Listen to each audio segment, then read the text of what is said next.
होई बही जो राम रचि राखा, को करि तरक बड़ा वैसा का। राम सिया राम, जय जय राम। जय श्री राम दोस्तों, रामचरितमानस अरसई चैनल पर आपका स्वागत है। अभी वही प्रसंग आगे चल रहा है जो कि राजा प्रताप भानु और कपटी मुनि के बीच में है। तो उन्हीं में आगे क्या क्या संवाद होते हैं देखते हैं। तो आइए आनंद लेते हैं आज की कथा का। सुनु नृप विविध जतन जग माही, कष्ट साध्य पुनि होई कि नाही।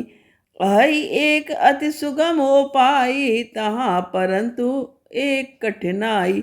तपस्वी ने कहा, हे राजन सुनो, संसार में उपाय तो बहुत हैं, पर वे कष्ट साध्य हैं, बड़ी कठिनता से बनने में आते हैं, और इस पर भी सिद्ध हो या ना हो उनकी सफलता निश्चित नहीं है। हाँ, एक उपाय बहुत सहज है, परंतु उसमें भी एक कठिनता है। मम आधीन जुगत नृप सोई, मोर जाब तब नगर न होई।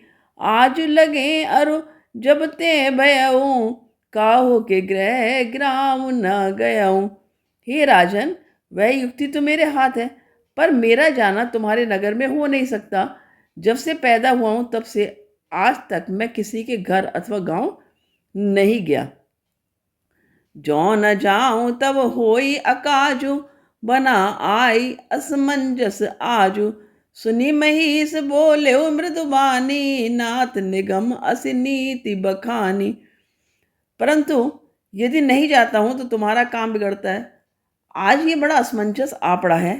यह सुनकर राजा कोमल वाणी से बोला, हे नाथ, वेदों में ऐसी नीति कही है कि बड़े स्नेह लगन पर करही, गिरि निज सिर सदा तृण धरही। जलधि अगाध मौलि बह फेनु, संतत धरनि धरत सिर रेनु। बड़े लोग छोटों पर स्नेह करते ही हैं। पर्वत अपने सिरों पर सदा तृण यानी घास को धारण किए रहते हैं। अगाध समुद्र अपने मस्तक पर फेन को धारण करता है, और धरती अपने सिर पर सदा धूलि को धारण किए रहती है। अस कही गहे नरेश पद, स्वामी हो कृपाल। मोहि लागी दुख सह्य प्रभु, सज्जन दीन दयाल।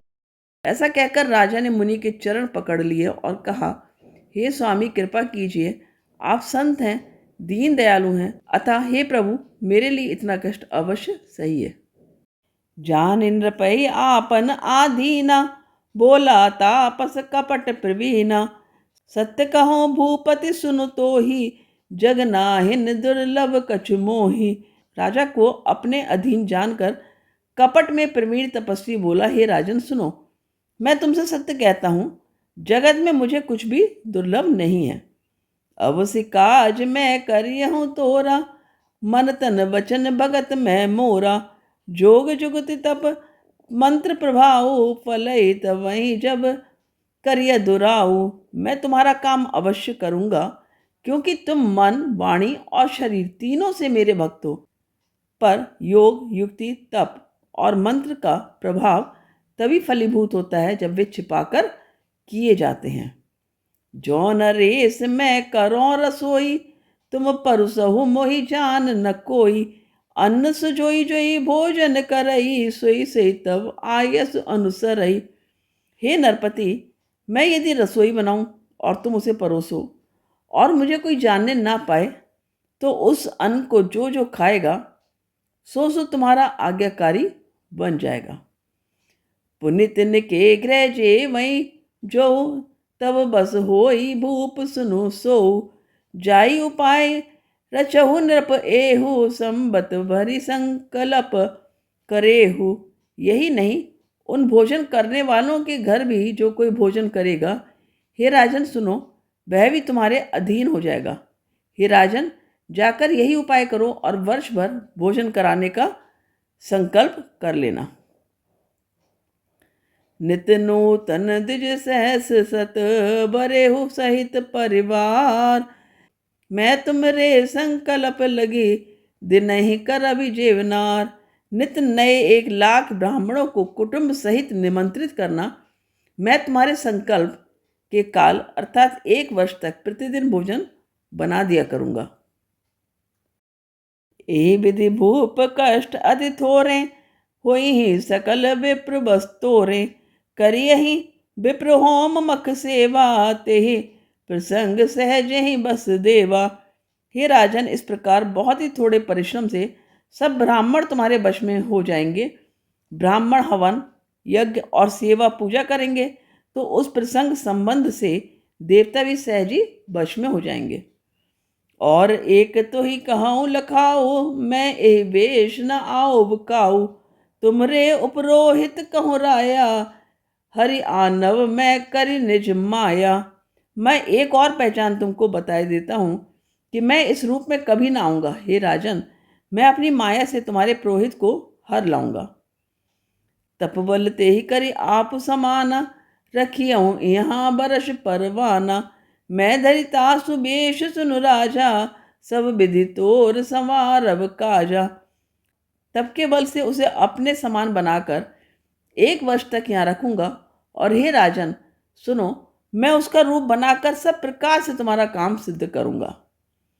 गै निसि बहुत सयन अब कीजे, मोहि तो ही भूप भेंट दिन तीजे, मैं तपबल तो ही तुरग समेता, पहुँचे हूँ सोवत ही निकेता। हे राजन, रात बहुत बीत गई, अब सो जाओ। आज से तीसरे दिन मुझसे तुम्हारी भेंट होगी, तब के बल से मैं घोड़े सहित तुमको सोते ही में घर पहुंचा दूंगा। मैं आओ सोई वेश धरी, पहचाने हो तब मोय, जब एकांत बोलाई सब कथा सुनाबो तोय। मैं वही पुरोहित का वेश धरकर आऊँगा, जब एकांत में तुमको बुलाकर सब कथा सुनाऊंगा, तब तुम मुझे पहचान लेना।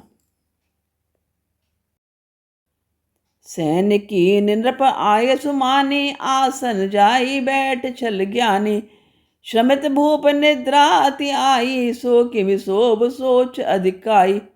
राजा ने आज्ञा मानकर शयन किया और वह कपट ज्ञानी आसन पर जा बैठा। राजा थका था, उसे खूब गहरी नींद आ गई, पर वह कपटी कैसे सोता, उसे तो बहुत चिंता हो रही थी।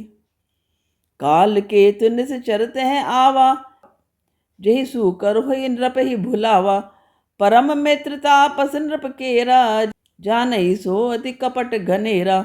उसी समय वहां काल केतु राक्षस आया, जिसने सुअर बनकर राजा को भटकाया था। वह तपस्वी राजा का बड़ा मित्र था और खूब छल प्रपंच जानता था। तेही के सतसुत अरुदस भाई, खल अति अजय देव दुखदाई, प्रथम ही भूप समर सब मारे, बेप्रसंत सुर देख दुखारे।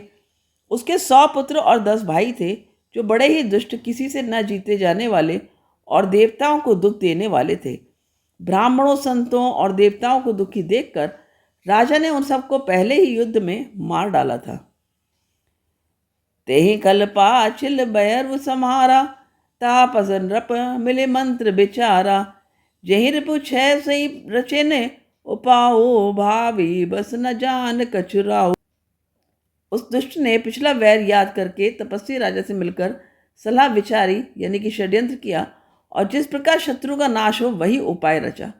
भावी वश राजा प्रताप भानु कुछ भी ना समझ सका।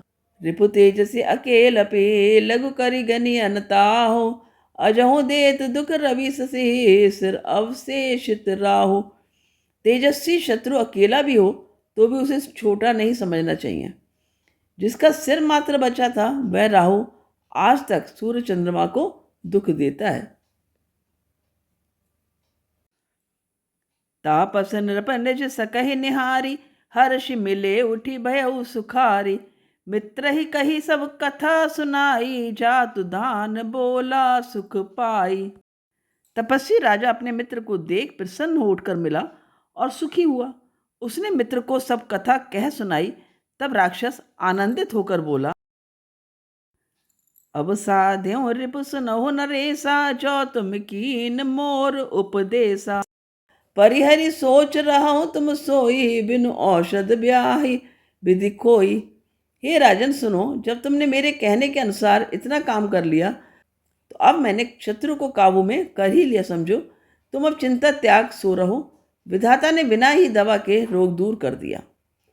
कुल समेत रिप मूल बहाई, चौथे दिवस मिलव में आई।